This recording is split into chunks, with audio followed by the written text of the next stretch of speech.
أعوذ بالله من الشيطان الرجيم. بسم الله الرحمن الرحيم. اللهم صل على محمد وآل محمد وعجل فرجهم وسهل مخرجهم وأهلك أعداءهم أجمعين. مومنین و مومنات، خداوند متعال آپ صاحب کی توفیقات خیر میں اضافہ فرمائے۔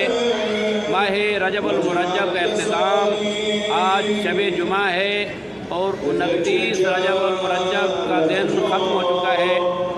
اللہ جانے 30 رجب ہوگی یا نہیں ہوگی، ابھی تک علم نہیں ہے، لیکن خوش بخت ہیں وہ لوگ جو ماہ رجب المرجب کے روزے جنہوں نے رکھے، جنہوں نے نمازیں پڑھی، نیک اعمال انجام دیے۔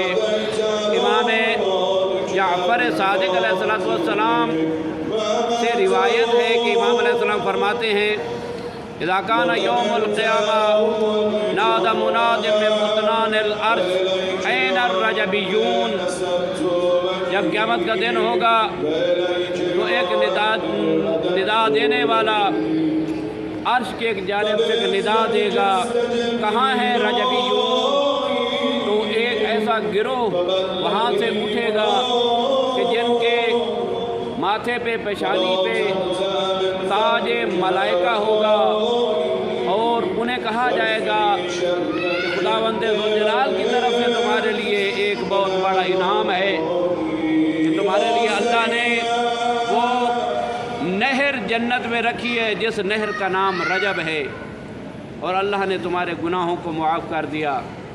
امام صادق علیہ السلام کے پاس ایک شخص آیا، امام نے پوچھا کہ ماہ رجب المرجب میں روزے رکھے ہیں؟ تو نے کہا نہیں مولا۔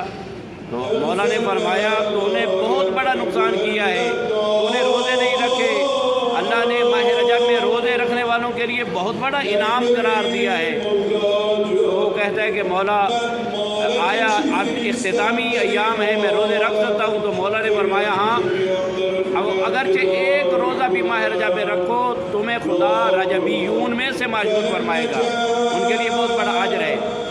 آج شب جمعہ ہے، پیغمبر اکرم کی ایک حدیث ہے کہ شب جمعہ میں مرحومین اپنے گھروں میں آتے ہیں اور اپنی اولاد، اپنے والدین، اپنے اعزاء، اقرباء، رشتہ داروں سے یہ ندا دے کر کہتے ہیں: اے میری بیٹی، اے میرے بیٹے، اے میری اولاد، ہمارے ہار پر رحم کرو، ہمارے لیے کچھ بھیجو، ان کے لیے صدقہ کرو، خیرات کرو، ان کے لیے فاتحہ پڑھو، قرآن کی تلاوت کرو، نیک مستحب اعمال انجام دو ان کے لیے۔ تو وہ یہاں سے خوش ہو کر جاتے ہیں۔ جو بھی اس حقیر کی آواز کو سن رہا ہے اسے چاہیے کہ جب بھی سنے اپنے مرحومین کے لیے، جن کے والدین نہیں ہیں ان کے لیے، جن کے بھائی بہن دنیا سے چلے گئے، رشتہ دار چلے گئے، ان کے لیے کم از کم 1 مرتبہ سورہ فاتحہ، 3 مرتبہ سورہ اخلاص، سورہ قل هو اللہ کی تلاوت کر کے ان کی روح کو ایصال فرمائیں۔ اگر ہو سکتا ہے تو کسی غریب، فقیر، یتیم کو صدقہ دے کر اس کا ثواب ان کی ارواح کو ایصال فرمائیں۔ خداوند متعال آپ سب کی توفیقات میں اضافہ فرمائے اور آپ کے اعمال کو شرف قبولیت عطا فرمائے۔ آنے والا مہینہ ماہ شعبان المعظم کا مہینہ ہے۔ یہ مہینہ بیج کاشت کرنے کا مہینہ تھا، اور ماہ شعبان اس کو پانی دینے کا مہینہ ہے، اور ماہ رمضان فصل کو کاٹنے کا مہینہ ہے۔